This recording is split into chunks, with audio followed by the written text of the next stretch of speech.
Welcome to today's session of Joy Rising Nutrition Connecting Points. We're talking about detoxing. Is it healthful? Is it harmful? Or is it just plain unnecessary? We're going to break it down and talk about it today. So thank you for joining me. As always, I do need to give this quick disclaimer that this is a public health education forum. I'm in no way trying to treat anyone with a medical condition. This is public health information only. Today, we're going to be talking about three things. Understanding why people may feel the need to detox. We're going to look at some current research on the subject, and then we're going to talk about that role of nutrition and how it plays a role in detoxing. So let's start off with understanding why people detox. What is the reason behind the method? Well, what I often hear in my private practice is that people want to increase energy. They're feeling fatigued. They're looking for weight loss. They want to improve their quality of sleep. And also they want to reduce pain. And that pain often comes from inflammation of the liver. And we'll talk about that shortly. Now, the beliefs, as you can see on the screen, are well-intended. We believe what we believe, but let's take a moment and talk about them. God created us in his image. He created us to be an example of who he is here on this earth. And when he did that, he created a natural detoxing system within our bodies. And it's called the hepatic system, but also the renal system. And that's our liver and our kidneys. So there is truly not a reason that a person would need to go to over-the-counter cleansers or detox or toxins because our body doesn't naturally build up toxins. The liver flushes them out. The kidneys break them down.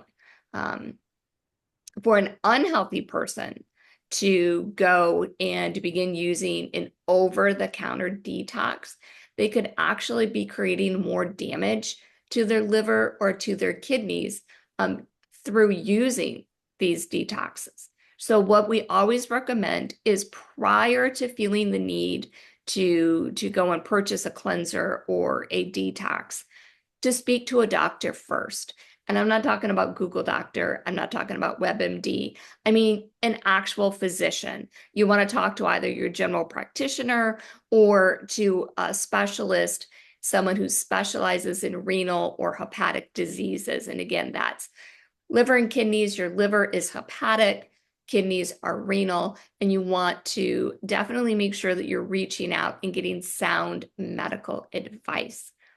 The reason this is important is that over-the-counter cleansers are not regulated. There is no governing body over them, such as the FDA, the Food and Drug Administration. And so nobody is truly analyzing the product that is inside the containers. We have no way of knowing if the ingredients are actually reflective of what's inside and that we're consuming. In addition, because something is labeled natural, that simply means that it's found in nature. The word natural on a label does not guarantee that it's not unhealthy. Mushrooms, there are a variety of mushrooms that are natural, they grow in nature, that are deadly. They're highly toxic. And there are many herbs that are harmful when ingested with certain medications. St. John's wort is one of them. In and of itself, is it fatal? No, but if we mix it with medications that we may be taking and it happens to be into a cleanser, now we could be putting ourselves in risk. And so again, please, it's always important to consult your physician prior to beginning a detox. Luke 14:28 is so profound for this topic. As believers, we first understand that we are the living vessel of the Holy Spirit. We are the temple, the building. And so this verse is very, very on point. But don't begin until you count the cost. For who would begin to construct the construction of a building without first calculating the cost to see if there was enough money to finish it?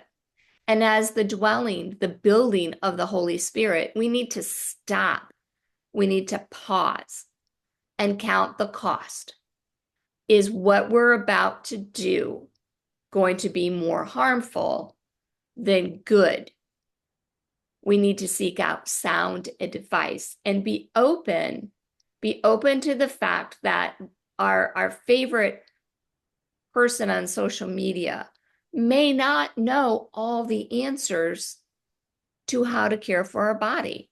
You know, the hepatic system is very complicated. Our liver, which we're going to talk about in just a moment, is incredibly profound. And so it makes sense that we recommend seeking out a specialist opinion, calculating that cost, counting the cost before we begin a cleanse. So let's take a look at current research. Let's get an understanding of what our liver actually does and why I'm so in love with the liver. I always say if I could come back as any organ, if I were to be any organ of the body, I would love to be the liver because it's amazing. It does so many wonderful things for the body. The role of the liver. First, we're going to talk about the macronutrients. And so we're going to sit on this slide for just a little bit. So I want you to get comfy and just be ready to really listen and dial in as we go through just some of the amazing things that our liver does for us. First, it metabolizes our macronutrients. Carbohydrates alone, it converts dietary sugars into the simplest form of sugar, which is glucose. Our body can only use glucose, and so the liver is the organ that breaks it down, does the conversion over into glucose. The liver stabilizes blood sugar by storing excess glucose as glycogen. So it's storing that glucose as glycogen. It can convert glucose from fats and amino acids, and we know we get amino acids from proteins. And it can, when it's needed. So if we're at a point of starvation, our liver is so profound. It can convert that glucose, the glycogen, it can convert it from fat and amino acids when we need it. Now we're going to look at the macronutrient lipids or fats. Our liver performs most of the process of converting sugars to fats. So it breaks sugars down into glucose, but it also takes that sugar and stores it as fat. When we overconsume sugar, what happens is we develop this excess amount of fat in our liver cells. And it's that excess fat storage that leads to fatty liver diseases. We start off with non-alcoholic fatty liver disease, and it progresses through 4 stages until it finally gets to the 5th stage, cirrhosis of the liver. Our liver transforms cholesterol and phospholipids into the mechanism to carry fat into our fat cells so that it can be stored for later use in these times of deprivation. It produces the shell of our good cholesterol, that HDL, the high density lipoprotein, that's that good HDL cholesterol. Our liver produces the shell so that then goes throughout the bloodstream and the body's tissues, picking up and collecting cholesterol that's floating within the tissues in the blood, and then bringing it back to the liver so that it can be excreted through bile acid out of the body. So it helps to reduce cholesterol within the body. It synthesizes plasma proteins, metabolizes vitamins and minerals. We're going to talk about those in a moment. That's amazing in and of itself. Now we're going to go to the third and final macronutrient, proteins, and the liver carries out most of the breaking down of proteins, converting them to amino acids. And then so when we just take a pause right there, we think about the current fad of just pounding the body with protein. We continually hear on social media, we need more protein for weight loss. We need more protein for building muscle. We need more protein. And there's a lot of truth to that. Protein is what is necessary for the building blocks of muscle. Protein is the building blocks of our DNA cells. But too much protein, if I'm not a bodybuilder, if I'm not a competitive athlete, like hardcore athlete, I'm just a general woman who exercises an hour a day. I don't need to be slamming protein because my body, my liver cannot keep up and break it down. And so what happens is we're damaging our kidneys because our liver converts proteins to amino acids, which then converts that ammonia, the ammonium, down into urea and goes into the urea cycle. And there's too much of it. Now we're damaging not only the liver, but also our kidneys. And our liver creates the majority of the proteins that we need for blood plasma. So now let's talk about vitamins and minerals. Our liver's not done yet. That was just the macros. Now, vitamins and minerals. Our liver converts fat-soluble vitamin D, D3. It converts it into cytosol. Never pronounce that. I apologize. It's a step that's necessary for that conversion of vitamin D for the body. It stores vitamin D within itself, so our liver can store vitamin D up to 4 months. Our liver stores vitamin A for up to 10 months. Almost a solid year, our liver can store vitamin A. It's amazing. It is just an amazing organ. B12, our liver, a healthy liver, can store B12 for almost a decade. Phenomenal. Like God knew what he was doing when he created the body. It also plays a role in the regulation of iron absorption. Iron absorption. So now we're talking about the prevention of iron deficiency anemia. It stores iron in the form of ferritin and then releases it into the body as needed. And it removes excessive calcium. When we have too much calcium, it removes that excess through bile. It helps with digestion. Remember, we're not done yet. It creates bile acid that then allows for the breakdown of fat that helps to promote digestion, produces myocells. Myocells are so cool when you look at them in a microscope and just what they do. But they're like a little cog. And what they do is that they allow the absorption of our fat-soluble vitamins, A, D, E, and K. These myocells allow the absorption and the breakdown of these vitamins into our body because our GI tract is a closed system, meaning whatever's in the GI tract until it breaks down and gets absorbed through myocells, through the brush border, never gets into our body. And so we need these myocells that are produced by the liver to absorb these fat-soluble vitamins. And then it removes drugs, toxins, and hormones that are not needed, that are not necessary. So it's filtering, it's removing alcohol, antibiotics, drugs, and other toxins that we've ingested. The liver is removing them from the body. It metabolizes bilirubin in the form of our red blood cells. So we think about babies who have jaundice. My oldest son was born and he had jaundice.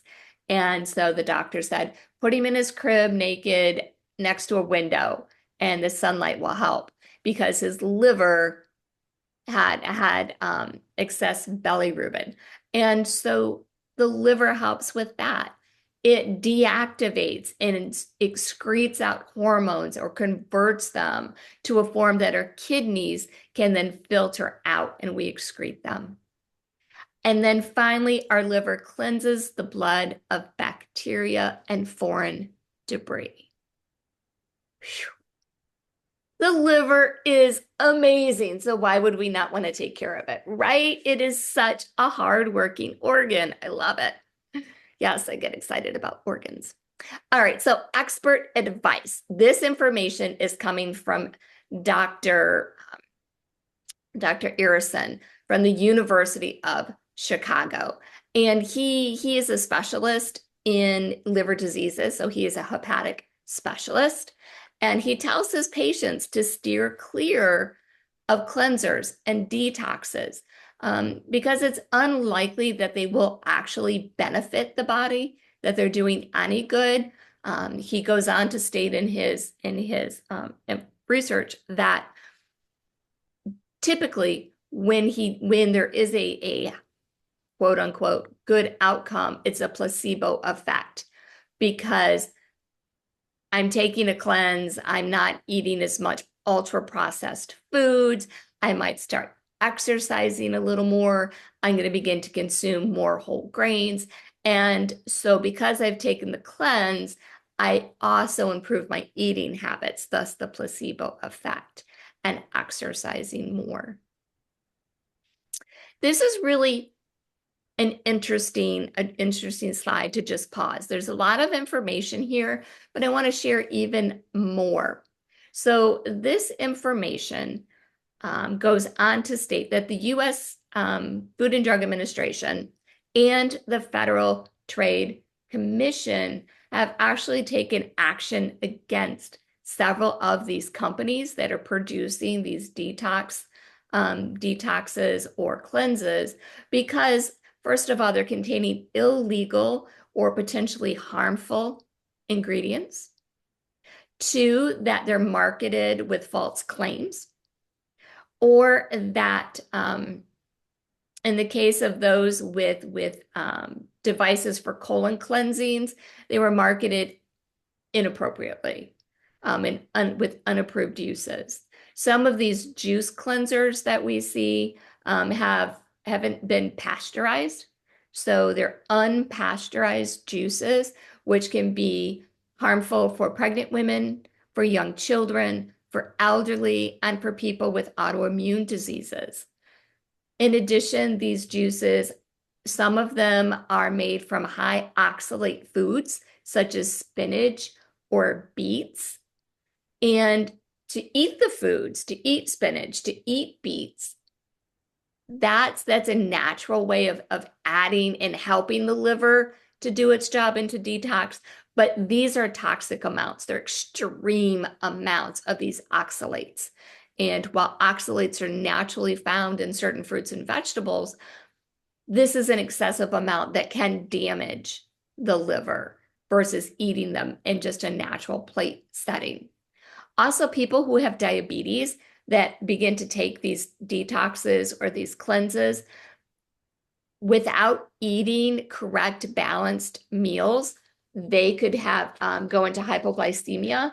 And so it's really important that if a person has diabetes, they consult with their endocrinologist before stepping into one of these cleanses. Colon cleansings have side effects.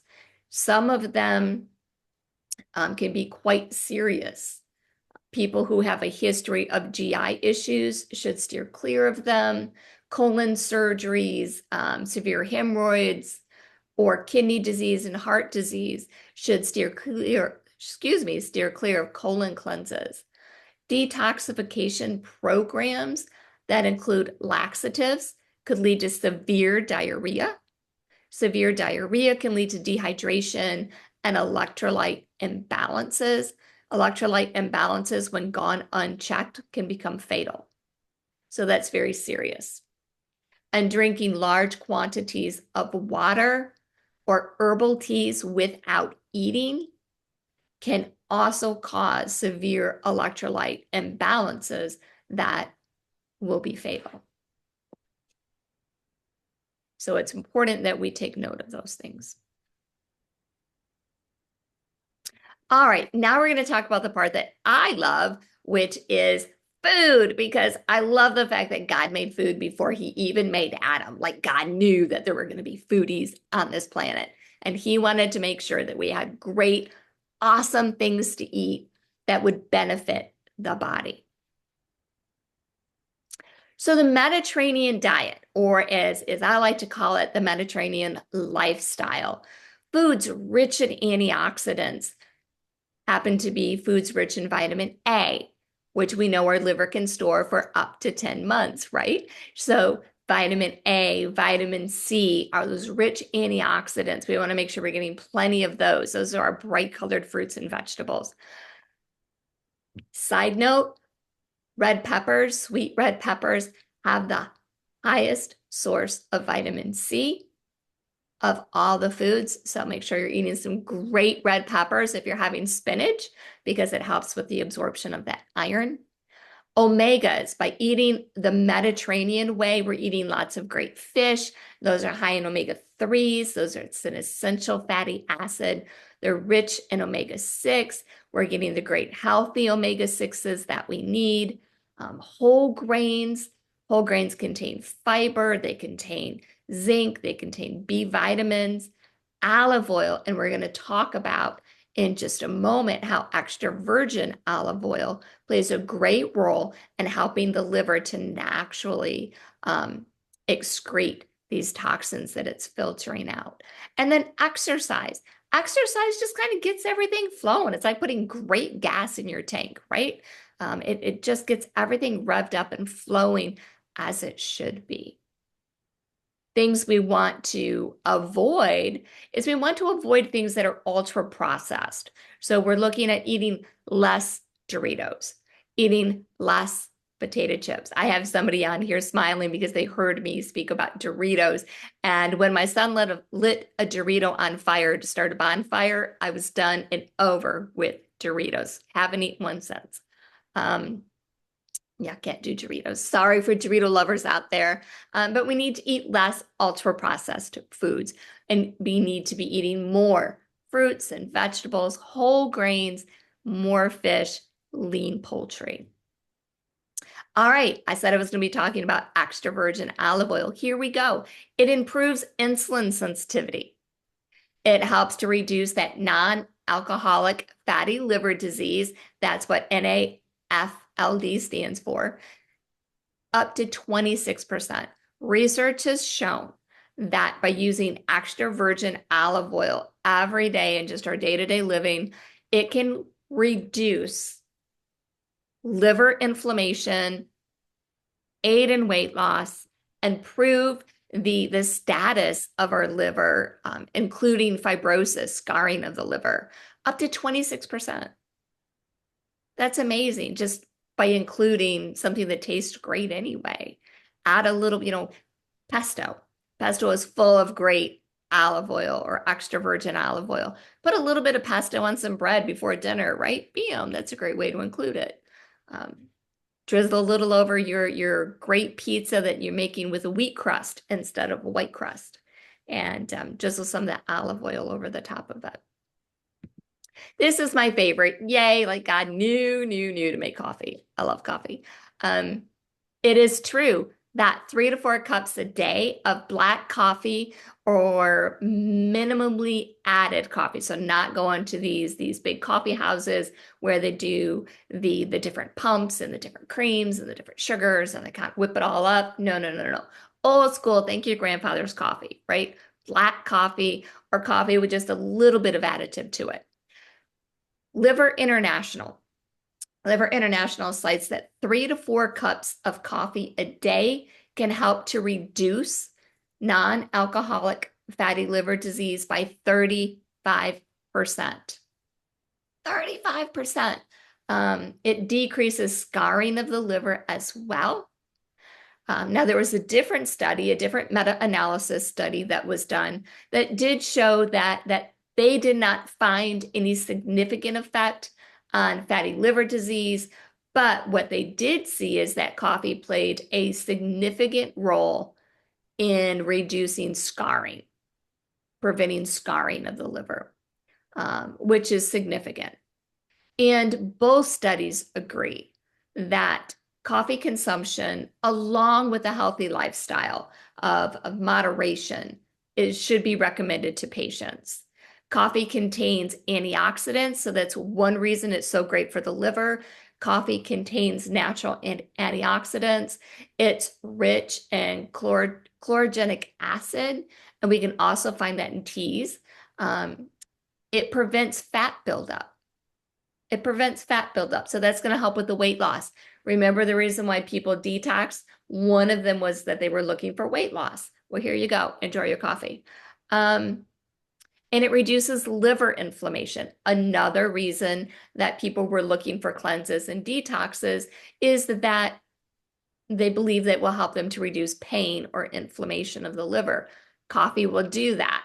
And it helps to prevent scarring of the liver, which we cannot see. We find out about it after we've already developed it. So the bottom line is Dr. Aronson supports and agrees with clinical dietitians globally that we need to be very honest with each other. We need to be open-minded and count the cost, like we're told in the book of Luke, count the cost. And look at the foods that God created. I love when he states in this quote, if these cleanses really worked, if detox supplements really were showing significant improvement without damage, pharmaceutical companies would be on these like no tomorrow, because they would be pulling in the money by the trillions.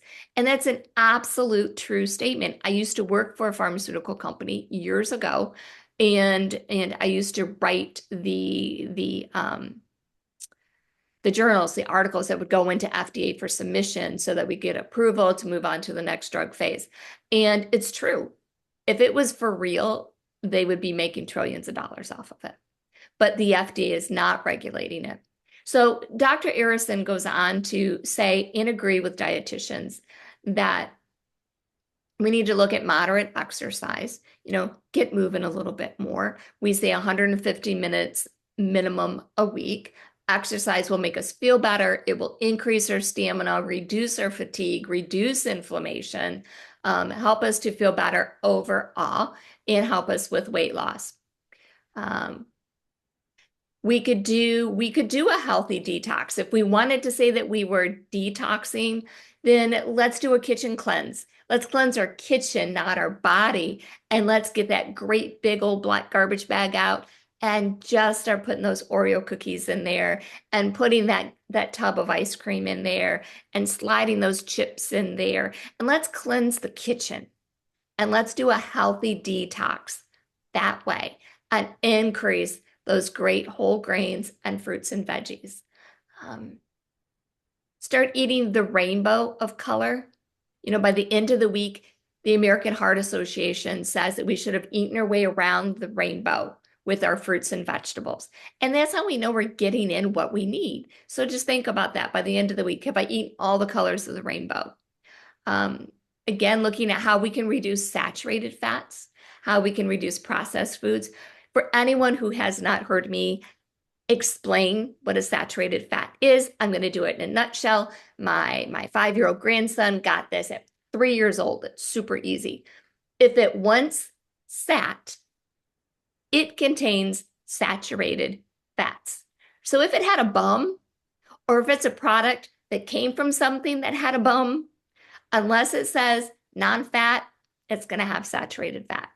So that's how we remember saturated fats. If it had a bum, it contains saturated fat. Great plant-based fats like extra virgin olive oil are fantastic for the heart, fantastic for the liver. Dr. Aronson does warn that detox diets with extreme caloric or food restrictions may prove short-term weight loss, but they're not a good long-term solution.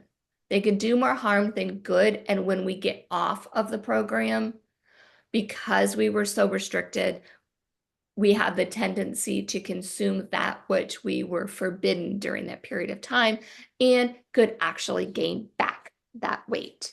So at best, detoxes have a placebo effect for many.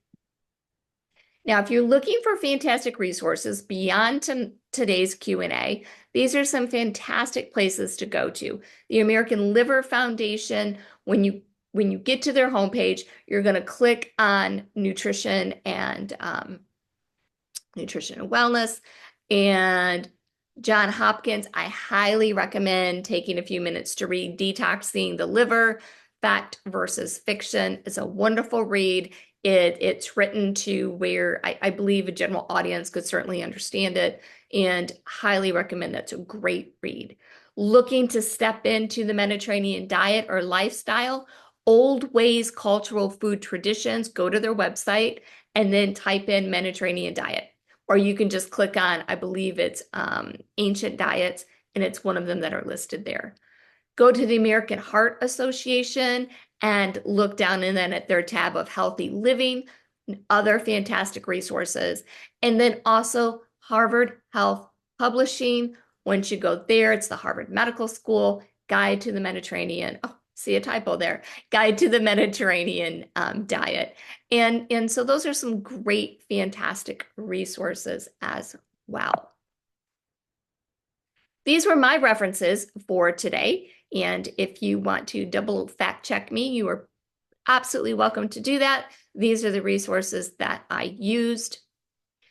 Next will be coming up Decoding Your Groceries, Mastering Food Labels Made Simple. That's going to be on February 5th, the first Wednesday in February from 7 until 8. I do absolutely hope that you can join me. It's going to be a lot of fun, very interactive, and we're just going to take some time to break it down.